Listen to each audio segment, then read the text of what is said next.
Bueno, después de esta entrevista a Juan Lobato, vamos a dejar un poco la política, pero no el compromiso social, que sabéis es algo de lo que más me interesa hablar siempre en este programa.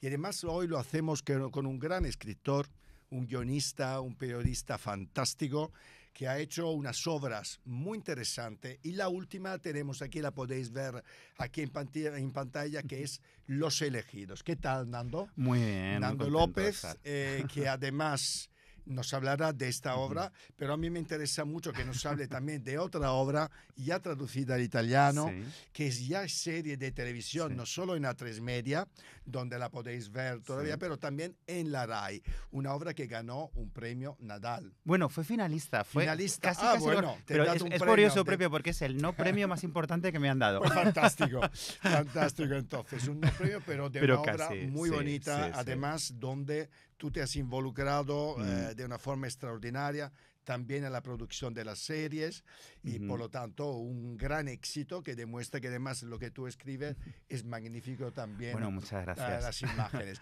¿De qué prefieres que hablamos primero? Como ¿La quieras. Edad de la ira o pues lo que quieras porque están por Los Elegidos? Pues como quieras su propio porque están muy relacionadas, así que por donde quieras, en las Venga, dos hay muchos temas en común. Empezamos por La Edad de la ira. Además aquí tengo tu versión en español y la versión en italiano. En italiano. Cuéntame un poquito.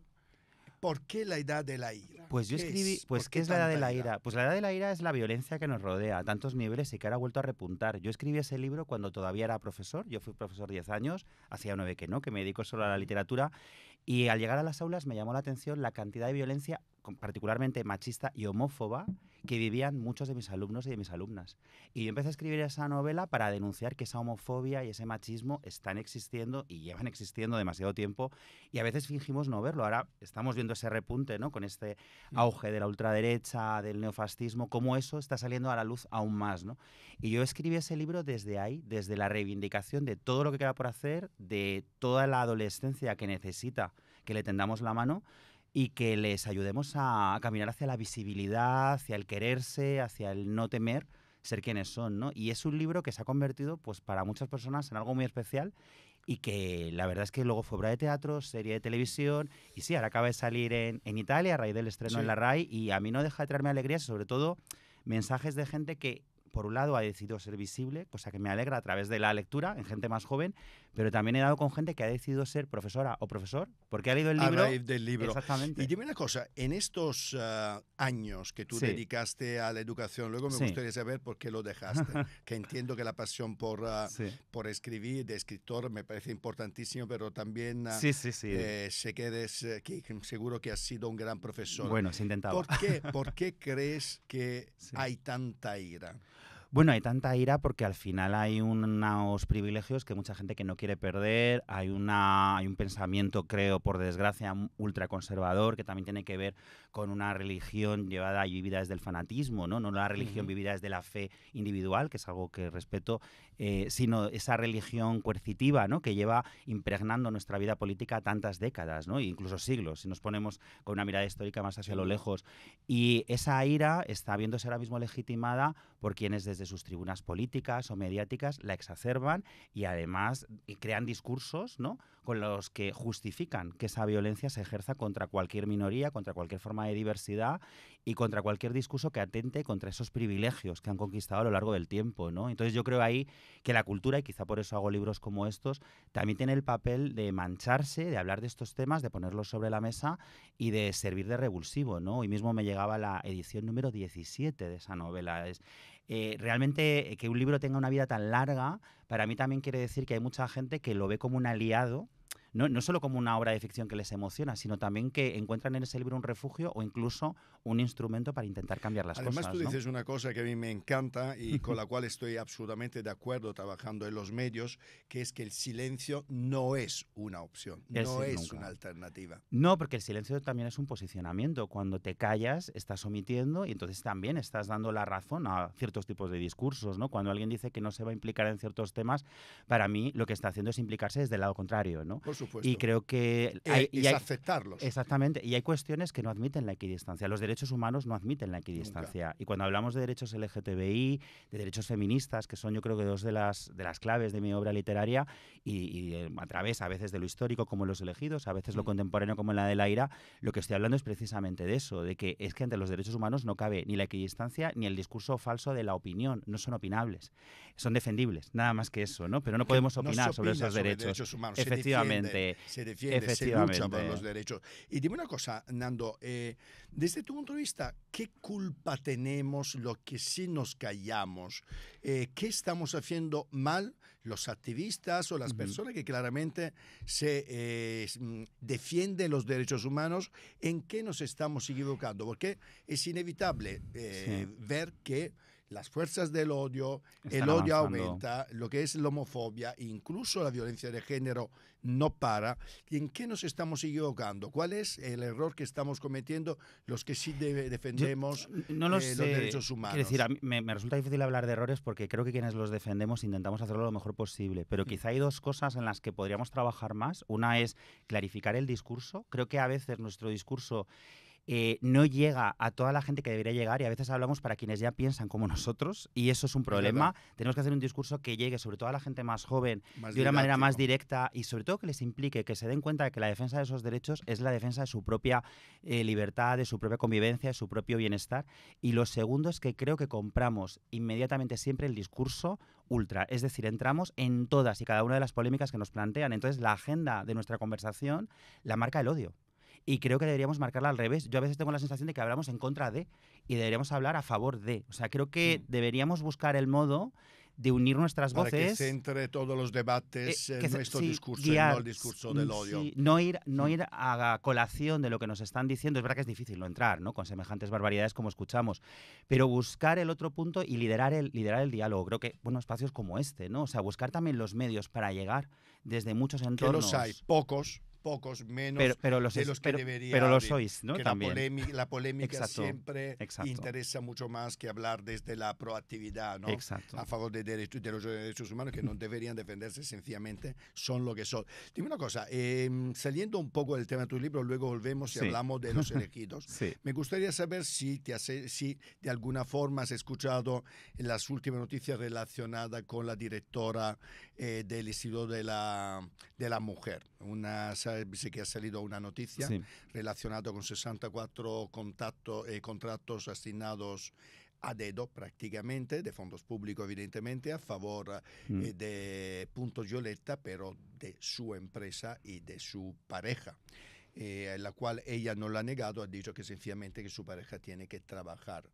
¿Qué opinas de esta noticia que a mí personalmente, además de toda la polémica que tiene, como sabes, Isabel García por haber negado la necesidad de una ley trans y LGTBI, de haber puesto unos tweets bastante desafortunados, para mí por lo menos en relación a las personas trans? ¿Qué opinas de esta noticia? Bueno. ¿Y qué efecto tiene en una situación en la cual justamente los que usan el odio como arma política, atacan los chiringuitos LGTBI, los chiringuitos feministas, etc.? Sí, yo creo que es muy grave el uso del dinero público de una manera fraudulenta, ¿no? Y creo que es algo en lo que debemos ser exquisitos en la gestión y creo muchísimo, ¿no? En los servicios públicos, en la defensa de lo público. Yo como profesor era parte de la pública. Entonces, realmente me duele muchísimo que esto ocurra y que ocurra de parte de aquellas personas que supuestamente defienden lo contrario. También es verdad que en mi caso es que hay una diferencia brutal con esta señora desde el principio, porque yo soy un clarísimo defensor de esa ley trans, de los derechos de las personas trans. Me parece que alguien que no acepta y no entiende y no acoge la existencia y la identidad de las personas trans ya no está demostrando una capacidad suficiente para un puesto así, ¿no? Y a mí ahora mismo esta oleada transfoba que se está viviendo me preocupa mucho. Yo trabajo, antes me preguntabas por las aulas, yo dejé las aulas porque era imposible compaginarlo, por una cuestión de tiempo, básicamente. Claro. Pero hago entre 150 a 200 encuentros en institutos de todo el país y de otros países. Es más, ahora en octubre será en Palermo. O sea, Italia me trae cosas muy buenas últimamente, con jóvenes, donde hablamos de mis libros. El daño que están sufriendo los y les menores trans por culpa de polémicas como las que crean tweets como los de esta señora es terrible, y el número de menores trans con ideación suicida por culpa de ese odio es alarmante. Entonces, a mí me parece que quienes ostentan cargos públicos, uno, en la gestión económica deberían, por supuesto, ser absolutamente legales siempre y honestos, pero luego además también medir muchísimo sus palabras, y no creo que alguien que no acepta la identidad ajena y la alteridad esté capacitada. Puede estar en un puesto así, no, y ojalá la ministra tome medidas, Ana Redondo ojalá, tome ojalá. medidas de forma inmediata. Pero volvemos a tu obra. Los elegidos, una novela nada convencional. Esto lo escribe tu editor. Eso lo escribe la editora. Sobre las distintas caras del amor Sí. y la identidad sexual en la época del franquismo. Cuéntame un poco bueno, pues, de qué va Los elegidos y por qué nuestros espectadores y oyentes tienen que leer Ojalá se animen, sí, ojalá os animéis, sí. Porque es un libro que para mí es muy especial. Bueno, pues es la historia de Asun y Santos, esos dos personajes que aparecen en la cubierta, y como dice mi editora Ana Soldevila, es una historia no convencional porque eso es un matrimonio como tantos de esos años 50 y 60 que nacían para sobrevivir. Él es gay, en la época se llamaban violetas, ¿no? Eran perseguidos desde el 54 de una manera además muy terrible, que es cuando se cambia la ley de vagos y maleantes y se crean campos de concentración, como te decía, que también aparece en la novela. Y él se casa con Asun porque él necesita a alguien que le haga parecer lo que se llamaba entonces un hombre de bien. Y ella se casa con él porque necesita a alguien que la lleve a la lucha política. Ella quiere luchar contra el franquismo, que en esos años además se está endureciendo especialmente, y quiere sumarse a un intento de revolución que ocurre en España a través de la cultura, del teatro, el cine y la poesía en el 54. Entonces, entre los dos crean un matrimonio que supuestamente es un pacto, pero donde descubren una manera de amar no convencional, porque realmente se aman mucho, se aman desde la admiración y se aman desde esa lucha que comparten. Y la verdad es que es un texto que está escrito a partir de muchas entrevistas con muchas personas de esa generación que vivieron esa realidad. Y también encontré en esas entrevistas matrimonios como ese. Yo recuerdo una entrevista muy emocionante con una mujer, en este caso ella era lesbiana, y ella decía que era doblemente viuda, que era viuda del hombre con el que se casó para disimular, pero al que realmente llegó a querer mucho, y de la mujer que fue el amor de su vida, con quien nunca pudo compartirla de una manera explícita, ¿no? Y bueno, yo he escrito Los elegidos como un homenaje a esa generación que no tuvo nuestra suerte y sin la cual hoy no tendríamos los derechos que tenemos. Sin duda. ¿Qué importancia tiene la cultura hoy en la reivindicación de los derechos humanos de las personas LGTBIQ+, de las personas racializadas, de las personas... De todas, de todos los derechos humanos. Bueno, yo creo que es fundamental porque la ficción es representación. Si no nos vemos, no existimos. Caemos en el silencio del que hablábamos antes. ¿Por qué muchas personas hemos tenido dificultad para aceptarnos y entendernos? Porque no nos podíamos ver. Yo soy de la generación que fue adolescente en los 90. Lo que nos llegaba como referentes LGTBIQ+, pues eran... Normalmente o te morías a mitad de la película, o te mataban, o eras un psicópata. O sea, las tres opciones eran espantosas, ¿no? Nos faltaban historias tiernas, diversas. Nos faltaba estar en todo tipo de géneros literarios, en la ciencia ficción, en el drama, en la novela histórica, en el thriller, ¿no? Como estos libros que tenemos aquí. Entonces, ¿qué importancia tiene? Muchísima. Necesitamos vernos para entendernos, para comprendernos, y yo por eso también hago literatura adulta como Los elegidos, juvenil como La de la ira, porque creo que las dos son importantes, y en Los elegidos en concreto para mí también era importante el reivindicar el activismo. Este libro habla de que si hubo gente que puso el cuerpo en esos años donde te jugabas literalmente la vida, ¿cómo ahora hay gente que no lo hace cuando tenemos, por suerte, un contexto que es verdad que es difícil, pero es muchísimo más fácil que entonces, ¿no? Y este libro también habla de la importancia del asociacionismo, del activismo y de una cultura beligerante que nos recuerde todo lo que queda aún por hacer, ¿no? Y cómo la poesía es tan peligrosa, o la novela es tan peligrosa, que se sigue censurando. Porque a fecha de hoy está ocurriendo, ¿no? Está volviendo a ocurrir. Este año han retirado libros, entre otros como los míos, de algunas bibliotecas públicas gobernadas por el pacto PP-Vox. Hace poco una de mis novelas, la versión de Eric, con un protagonista trans, que fue premio Gran Angular, este sí lo ganó, fue retirada de esa biblioteca, entre otros más de 20 títulos. Fueron escondidos en cajas para que no estuvieran al acceso de la adolescencia que ahí acude, ¿no? Eso está volviendo a ocurrir. Si ocurre es porque la literatura realmente es peligrosa porque te puede cambiar la mente, te puede derribar un muro y puede ayudar a construir una sociedad mucho más libre, ¿no? ¿Será también una serie de televisión o una peli? ¿Cómo lo ves? Digamos que está en camino, está ocurriendo algo alrededor de Los elegidos ya, y digamos que no podemos hablar mucho, pero sí que hay algo ahí en ciernes que ojalá podamos... Hay un interés. Bueno, hay más, digamos que haya incluso una parte del camino hecho, ojalá podamos venir aquí a comentarlo y a celebrarlo, pero sí que sería precioso. Y hablamos un poco de futuro, cuéntame un poquito sí. qué idea tiene de futuro, si tienes algún proyecto ya en marcha, pues, una nueva novela. Hay muchos, la verdad es que también muchos. Me interesa mucho lo que tú has comentado, las charlas que estás dando todos los Bueno, días? las charlas para mí son algo esencial. Primero porque yo, como te decía, propio hago juvenil y adultos. Y lo juvenil creo que no lo puedes hacer si no estás con la adolescencia, si no estás a pie de aula. Por supuesto. Y para mí es fundamental porque es donde ves el pulso real, ¿no? de esas aulas y donde escuchas lo que tienen que decir. Ahora, mira, entre las cosas que vienen, viene una totalmente distinta a estas, que es una obra de teatro para 10-11 años, se llama La canción de los sin nombre, en la que hay todo tipo de diversidad en ese libro. Y ese libro, por ejemplo, nace de esas charlas cuando voy a coles a sexto de primaria o institutos en primero de la ESO. En el último año me han dicho muchos personajes que les gustaría ver. Y he escrito una obra de teatro con los personajes que querían ver, ¿no? Y recuerdo, por ejemplo, un chico en silla de ruedas que me decía, yo quiero un personaje como yo que sea divertido. Me decía, es que yo soy muy Qué divertido. bueno. Y cuando aparezco siempre damos pena. Y dice, yo no di nada de pena. Y me pareció un tío tan encantador que dije, vas a tener ese protagonista. Y ahí está, ¿no? Y bueno, es un libro muy especial que sale ahora en septiembre. Luego estoy con una trilogía que se llama Algo más que sexo, que ya ha salido el primero, sale el segundo en otoño, el tercero será en primavera. Ese es juvenil adulto. Sí. Con el nuevo libro adulto estoy empezando a dar los primeros pasos, estamos en ello, y luego también estoy en dos cosas muy distintas que me apetece mucho. Una es un proyecto teatral para un reputado festival, que ya veremos si sale todo bien, pero parece que sí, para el año que viene, y un libro que me han pedido, que es un libro que hace un repaso divertido y ameno y cercano sobre la historia de la literatura española. Y eso ahí, que conecta con mi parte docente y escritora a la vez, me tiene fascinado. O sea, que estoy como muchas cosas, Madre mía, pero todo es madre muy mía, contento. ¿dónde cuentas el tiempo? Oye, dime una cosa, hablamos de amor. ¿Qué es para ti el amor? Bueno, para mí el amor es un lugar seguro. Yo además tengo la suerte de haber encontrado ese amor en mi vida de una manera muy firme. Yo me casé por suerte Digo por suerte porque creo que es una suerte haber vivido ese momento, ¿no? De esa aprobación del matrimonio Sin duda, igualitario, ¿no? sin duda. Y me casé con mi chico, llevamos ya juntos 23 años. Ay, qué bueno, enhorabuena, ¿cómo sí, se llama? se llama Juan. Un Y abrazo, Juan. un abrazo, sí, unos cuantos. Y para mí, es más, muchos de mis libros están dedicados a él porque yo creo que no habría llegado a escribir tanto sin ese apoyo firme, Qué constante. maravilla. Sí, sin esa mirada además calmada y serena que tiene Juan, que siempre ha sido capaz de ver en mí lo que yo no veía. Yo recuerdo al principio que me costaba mucho publicar. Y llegó un momento que casi tiro la toalla antes de La Edad de la Ira, que es el libro que lo cambió todo. Yo escribí La Edad de la Ira porque él constantemente estaba a mi lado y decía, es que tú no puedes dejar de escribir porque es tu esencia. No dejes de hacerlo. Pase lo que pase, no dejes de hacerlo. Aunque solo sea yo, te voy a leer. Y yo escribí ese libro casi para que lo leyera él, ¿no? Han pasado 23 años, sigue siendo mi primer lector. Ahí seguís. Y ahí seguimos felices, enamorados y con la sensación de que tengo la suerte enorme, el privilegio enorme de tener un amor que me hace crecer, ¿no? Qué bueno. Oye, ¿y Sí. el sexo qué? Pues el sexo me parece fundamental como parte de esa relación, evidentemente. O sea, yo creo que es más en Los elegidos, algo que le sorprende mucho a la gente que lo lee, es que es una novela muy sexual.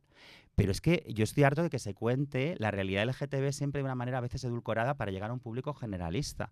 Yo creo que hay que contarnos con toda nuestra diversidad y con una vida sexual con plena y nuestra activa. sexualidad, con Exacto, ¿no? con nuestra sensibilidad, Y- con nuestra sexualidad exacto. y con todo. Y con además todo. aquí, cuando entrevistaba bueno, pues a personas que vivieron esos años, recuerdo una de las entrevistas que el entrevistado me decía, tú tienes que contar dos cosas. Una, que hemos resistido, y dos, que follábamos, a pesar de todo, ¿no? Por Y él lo supuesto. decía con todas las letras porque es verdad que en ese momento de clandestinidad, de sordidez, de ganchos policiales que les daban palizas y que les esperaban en los lugares de cruising, aún así el sexo seguía siendo una pulsión que les movía y se buscaban y se encontraban, ¿no? Y es más, te hablaba de esta trilogía Algo más que sexo que estoy escribiendo precisamente porque creo que hay que hablar de sexo también con la gente joven, con la adolescencia. Mi última serie se llama Red Flags y habla de sexo y habla también de violencias sexuales. También uno de los temas es la violencia intragénero. ¿Qué pasa con esa violencia que a veces no hablamos Claro que y sí. ese abuso? O sea, que el sexo es fundamental en mi vida y en mi literatura porque creo que a veces o demasiadas veces tendemos a una mirada muy hipócrita y de nuevo contagiada por ese conservadurismo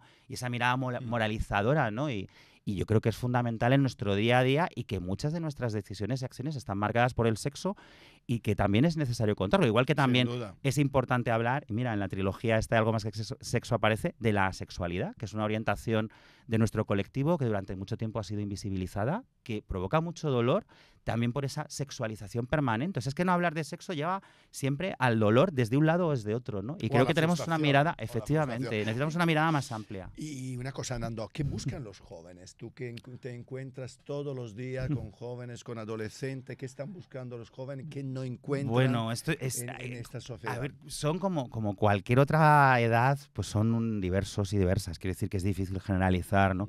Yo lo que creo que no encuentran son espacios donde realmente se les escuche y se les tome en serio. Creo que están un poquito hartas y hartos de paternalismo, moralinas, que les subestimen. Creo que les estamos ofreciendo un relato absolutamente tóxico de lo que les espera en el futuro, derrotista. Creo que lo que están encontrando a su alrededor es poco motivador y encuentran pocos espacios propios, ¿no? Yo algo que vivo, mira, esto lo vivo como escritor. Cuando tengo un libro adulto, recibo muchísima más atención que con un libro juvenil. Esto puede parecer algo anecdótico, pero no lo es. Es porque lo juvenil siempre va en un lugar pequeño, va en un lugar... y al final eso quiere decir que es que lo juvenil se considera, se subestima, no es tan importante, ¿no? Incluso hay quien habla de la adolescencia, no, es que claro, como están a medio hacer, no, perdona, ya son personas, nadie está a medio hacer, ¿no? Y creo que es una edad que no recibe el respeto que merece y creo que sienten que no tienen ese espacio. Si nos paramos a pensar en las ciudades, ¿dónde están lugares de ocio para adolescentes? ¿Dónde está la cultura para la adolescencia? ¿Por qué hay tan poca apuesta, tan poca inversión en esa edad? Porque son espacios robados. Totalmente. Robados a los adultos, a los niños. Sí, robados sobre todo porque... Claro, al final tenemos una mirada mercantilista. Entonces, la infancia sí puede ser monetizada porque las familias van a llegar a ese espacio, el mundo adulto también. Pero como la adolescencia no, se la mira desde otro sitio, ¿no? Y yo creo que lo que buscan es su propio lugar y sobre todo que les dejemos hablar y que les demos voz. Yo por eso, mira, mis encuentros lo que hago nunca es dar un sermón y fíjate que hablo, pues no, allí no lo hago. Allí parto siempre de preguntad lo que queráis. Y es un diálogo. Y lo agradecen mucho porque... Más de una vez lo que te dicen es gracias porque no estamos acostumbradas o acostumbrados a que esto sea un espacio en blanco, donde por supuesto, lo que dices donde importe, puedan ¿no? hablar ellos. Totalmente, totalmente. Estamos acabando la entrevista, Nando. Ahora tienes 1 minuto de oro, o más de uno, para hablar directamente a tu público y decirle lo que te apetece.